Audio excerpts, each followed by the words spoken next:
ব্যাপার? তুমি আবার কই যাইতেছো? হ্যাঁ, এভাবে ব্যাগ গুছে? আমরা দুজন হানিমুনে যাব, তাই।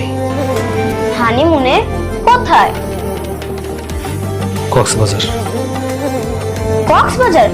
আচ্ছা, আমরা হানিমুনে গিয়ে কি কি করব?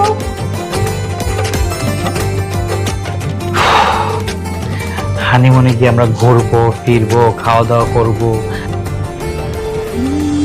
তারপর রোমান্স করব। রোম্যান্স করব? রোম্যান্স আবার কিভাবে করে?